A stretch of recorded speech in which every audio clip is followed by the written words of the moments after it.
4. After I executed my affidavit, I learned that Sarah denied any affiliation with me and that she has no personal or professional relationship with me.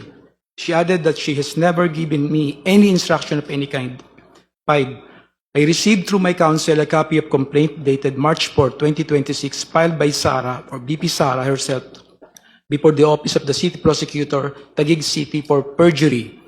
In her complaint, BP Sarah reiterated that she has no personal or professional relationship with me. In fact, prior to the dissemination of the Madriaga affidavit, BP Sarah had no recollection of knowing, meeting, or interacting with me. 6. However, her denial of any affiliation with me is absolutely false. She lied under oath in her perjury complaint against me.